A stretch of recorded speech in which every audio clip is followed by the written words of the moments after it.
Hello guys, आपण आज बनवणार आहे मसाले खिचडी. तर आपण इथं 1.5 वाटी तांदूळ घेतलं आहे आणि 1/2 वाटी डाळ घेतली आहे तुळशी. आपण 3 चम्मच इथं तेल घेतलं आहे. तर कढीपत्ता, कोथिंबीर, अद्रक लसूण, राई, जिरं, मीठ, गरम मसाला, त्यानंतर लाल तिखट, हळद, इथं 3-4 हिरव्या मिरच्या, खोबरं, एक मोठा कांदा, एक मोठं कापलेलं टमाटर बारीक चिरून घेतलं. आणि त्याच्यानंतर आपण फ्लावर घेतली. आपण तवा गरम करायला ठेवला. आता आपण त्यात कांदा घालू, म्हणजे आपल्याला पहिले मसाला करायचा आहे ना, त्याच्यासाठी त्याला चांगलं म्हणजे लालसर करून घेऊ थोडं. आणि दुसऱ्या साईडला एक तांब्या पाणी गरम करायला ठेवून घेऊ. बघा, आपला कांद्याचा ब्राऊन रंग झाला. आता त्यात आपण खोबरं घालू थोडं. याला पण थोडं ब्राऊन करून घेऊ. आता आपण त्यात हिरव्या मिरच्या घालणार, त्याला पण चांगलं करून घेऊ. आणि अद्रक लसूण पण बारीक म्हणजे कापलेलं आहे अद्रकला, ते पण चांगलं म्हणजे करून घेऊ मसाल्याचं.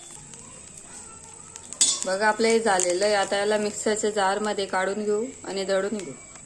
आपण गॅस पेटून घेतलाय आणि आपला मसाला पण दळून झालेला आहे. आता आपलं कुकर पण गरम झालाय. आपण त्यात तेल घालू 3 चम्मच जे आपण घेतलेलं आहे ते. आपलं तेल गरम झालंय आणि आपण त्यामध्ये थोडी मोहरी घालू, 1 चम्मच.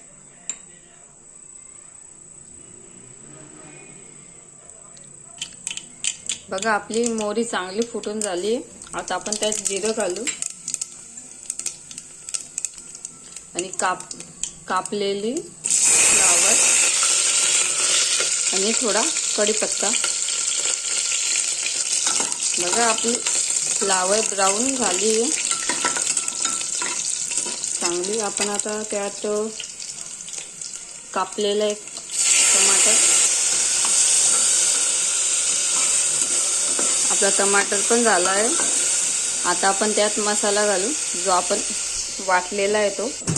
बघा, आपला मसाला चांगला कढसून घेऊ आपण. बघा, आपला मसाला होतो तोपर्यंत तांदूळ धुवून घेऊ. बघा, आपला मसाला झाला आहे. आता आपण त्यात लाल चटणी पावडर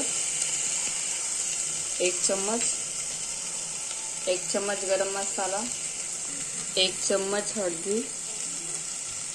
म्हणजे पहिले चांगलं म्हणजे कढसून घेऊ. मग त्यानंतर मीठ टाकू 1 चम्मच. हे पण चांगलं मिक्स करून घेऊ. आता थोडं पाणी टाकू, म्हणजे पाणी टाकल्यावरती जसं त्याला तऱ्हेने आणि मसाला पण चांगला होऊन जाईल. बघा, आपला मसाला झाला. आपण आता त्यात तांदूळ घालू.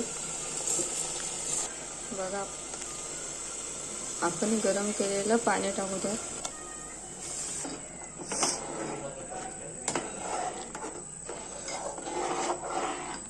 याला पहिले उघडं शिजवू, मग त्याच्यानंतर झाकण लावू, बंद करू.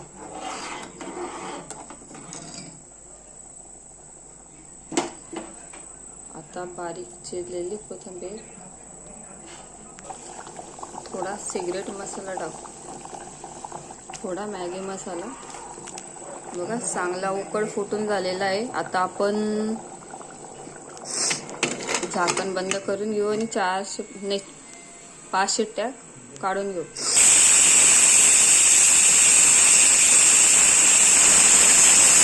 बघा, पहिली शिट्टी झाली आहे. अजून तशाच 3 शिट्ट्या काढून घेऊ त्याच्या.